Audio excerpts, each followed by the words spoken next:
All right, we'll go ahead and continue on with our post-race availability for tonight's Bojangles Southern 500. We are now joined by our race winner, Carl Edwards, and our race-winning crew chief, Darian Grubb. This is Carl's second win of the 2015 season. It is also the 75th NASCAR Sprint Cup Series win for Toyota. Carl, an exciting finish to tonight's race. Tell us about those closing laps holding off Denny and Brad. Oh, we are going to... Here he comes. Time, Coach. Say, go ahead. Don't wait on me. All right. Well, I feel like my pit crew ought to be sitting up here doing interviews. I mean, they won that race for us. It was just amazing to come down third and to go out leading the race. Darian, all the guys, nobody gave up tonight. We were 2 laps down, and we fought back hard. It's a huge win for us. I mean, Southern 500, it's obviously, I mean, one of the most sought-after wins in the world of motorsports. But tonight we had Bob Stancione and his family from Eris here. They took a huge chance coming on board, starting this 4th team, really made all this possible, and it's really cool to be in victory lane with them.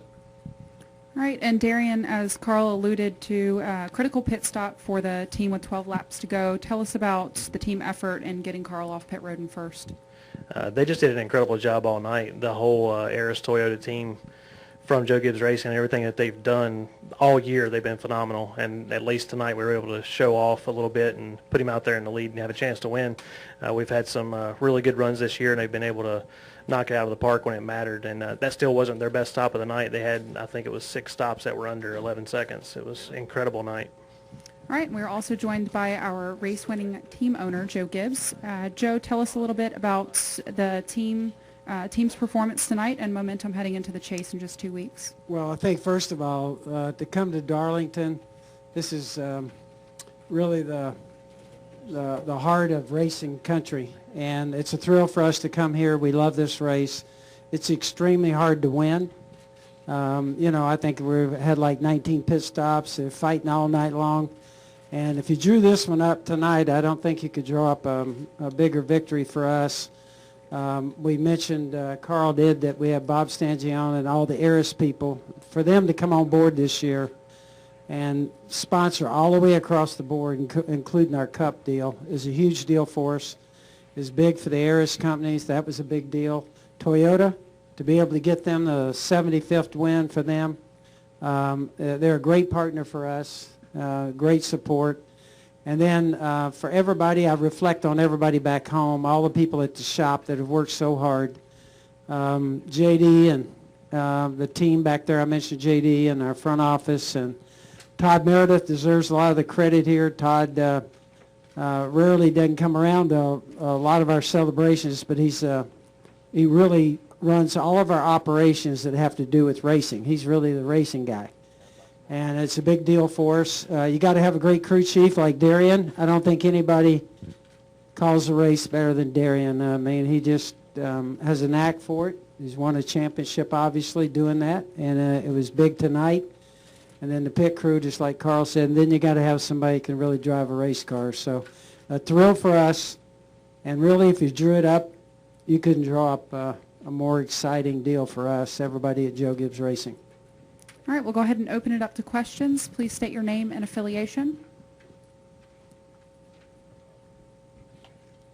Bob Pockris, ESPN. Joe, Kyle clinched a spot, guaranteeing himself a spot in the top 30.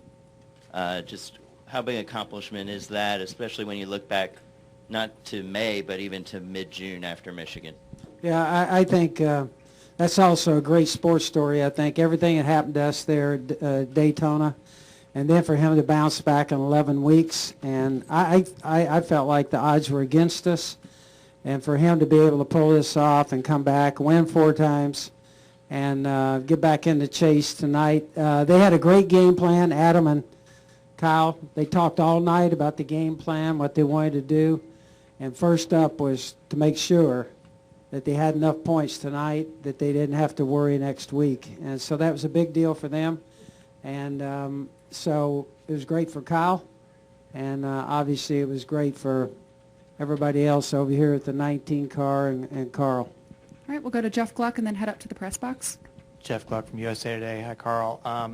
Obviously, most people know how you feel about the low downforce package. At this point, do you feel that there's enough people in the industry, fans, in the garage that agree with you to make it a reality for next year?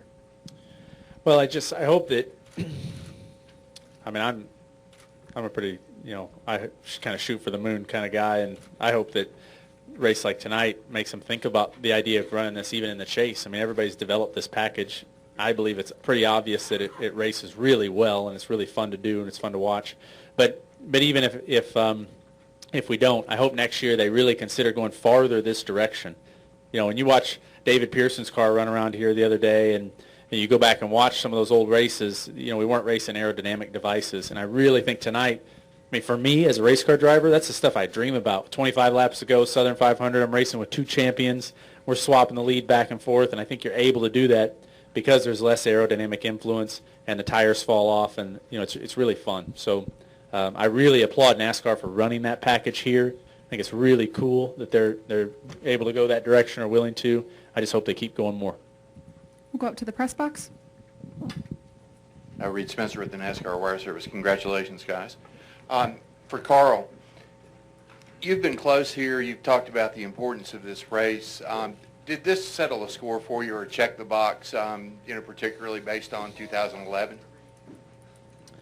I don't know. I feel like every race is different, and I never feel like a place owes me anything. I mean, I feel like it's an honor to drive here.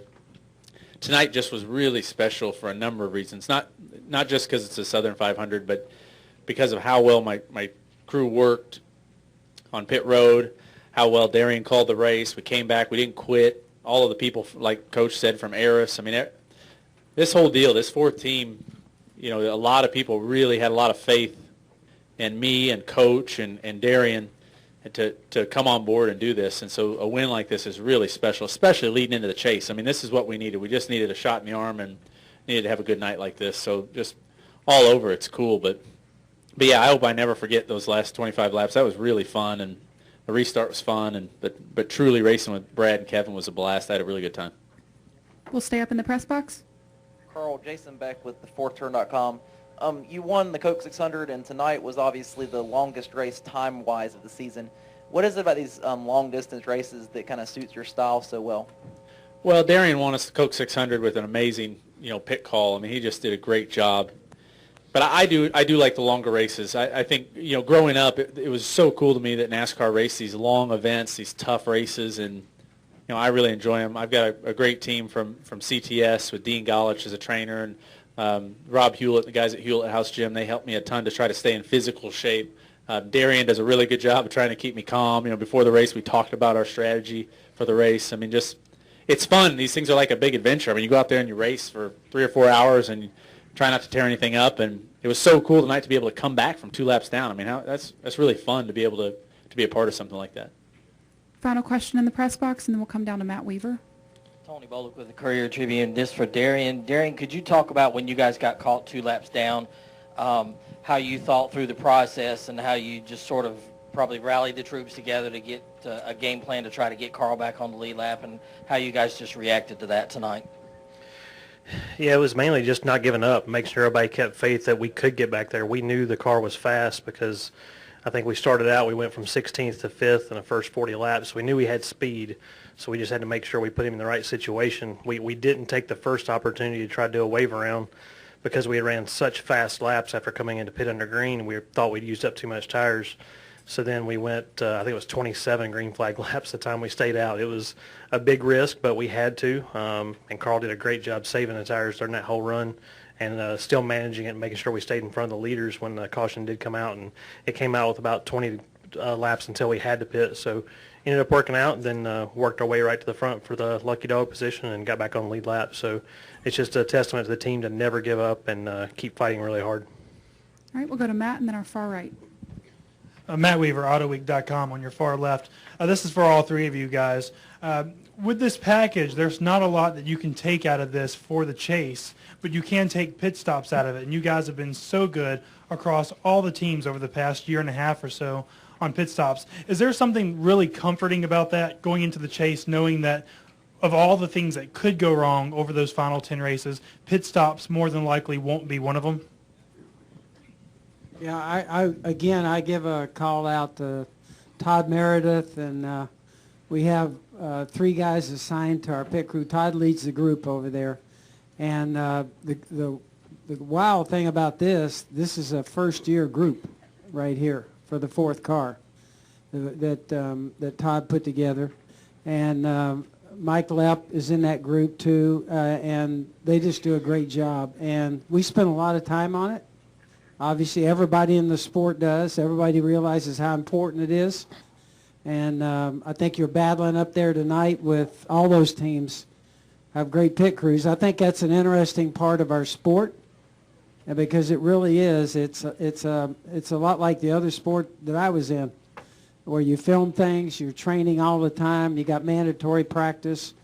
And so I think it's become a huge part of this sport. And I think it's fun, and I think the fans too like it. I mean, you come on pit road, you don't know what's going to happen. I think that's a great part of our racing, because on a pit stop, a lot of things can happen. There can be penalties. You can have guys great stops like we had tonight, and it's the thrill of victory and the agony of defeat when you come on pit road. So I think it's a big deal. Yeah, and I second all that, and I just have to say it really is cool. Tonight really felt like it used every part of our team. I got to drive the car real hard. Darian had to make tough decisions. The pit crew had to perform, and it was truly, really fun night from a team aspect. Does that take pressure off you as a driver in the chase, knowing that those guys are going to pick you up? Yeah, I mean, I can tell you it's a lot easier to pass guys on pit road for me than it is to pass them on the racetrack. So I'm really proud of my guys. But just like Coach said, it's an interesting part of the sport because, man, you're just on that knife edge. I mean, to perform that fast, my guys are just letting it all hang out, and they're able to do that. So I'm really happy to be involved with them, to be a team on the same team as them. Carl, Mark Arrow, PRN. You just spoke about how exciting and fun it was to race with a couple of, former champions. Do you feel that emotion in the car, or is that something afterwards you can go, hey, that was fun, or do you actually feel some of those emotions while you're in the heat of battle? I probably have a little bit too much fun sometimes out there. I really do enjoy it while I'm racing, and it is fun. I mean, it was fun to just dig down and, to try to catch those guys and to battle them, and then, watching those guys battle, it's like, man, I hope they really get into it so I can catch them again. And I mean, it's fun. It's what I live for. It's so neat with all the things going on in my world and everything happening. It's so cool to just be sitting in that car and not think about anything but those 2 pedals and that steering wheel and just trying to get those guys. I mean, it's just pure fun. Any final questions? We'll come up front, and then we'll start with Dustin and then come up front. Dustin Long of NBC Sports. Carl, one driver out there kind of described these cars that had become idiot-proof in a sense with the packages over the year.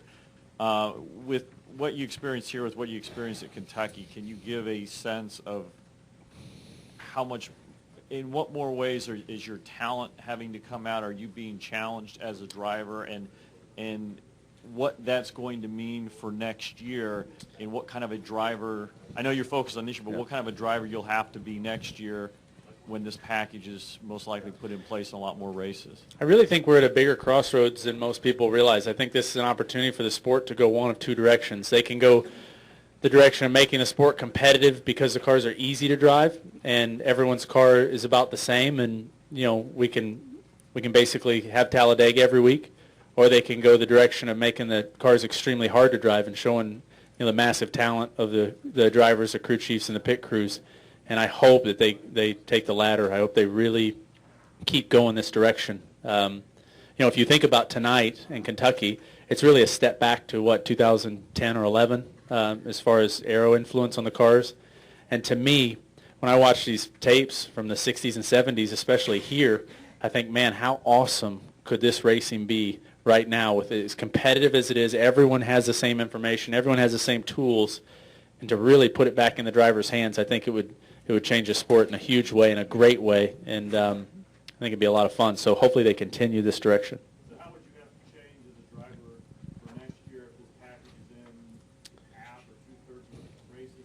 Obviously, it'll probably be a factor in the chase next year. Yeah, I mean, if we keep going this direction and taking the downforce away and taking the aero influence away, I mean, you're gonna have to step up your game as a driver. You really have to. You got to dig deep. You got to manage the tires. You've got to work better with your crew chief. I mean, it makes it a lot of fun. And that's the stuff that, to me, that stock car racing is about. That's what NASCAR is about. And I truly applaud NASCAR for running this package and trying this and doing it. And hopefully they like it as much as we do. Reggie Anderson at WLTX TV. Carl, you've got a guy, your crew chief, has obviously won a Cup title before. As you get ready for the chase, Yeah, he tied for a win, okay? I got the ring. Yeah. I know. That's all I got. What was the... No, I mean, here's the deal. Darian is a championship crew chief. I've worked against him. I've raced against him, and I've worked with him. And it's like Coach said, there is nobody that calls a better race than Darian Grubb. That's it. And, we just got to go dig deep and give each other 100% and go get a championship together. That would be so cool, especially after what he did to me in 2011. It would mean a lot to win a championship with him. All right, we'll finish up with Mike Neff. Mike Neff from FrontStretch.com. This is for Darian. You're known for taking chances from time to time.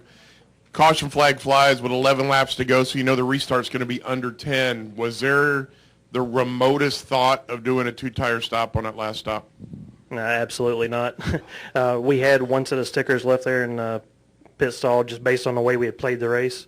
And we knew at that point we had to have a fighting chance with 4 tires just to make sure we can give him a shot. And I think everybody on pit road knew it. That was a long enough green flag run before that you had to have the tires. All right, thank you for joining us, and congratulations on the win tonight.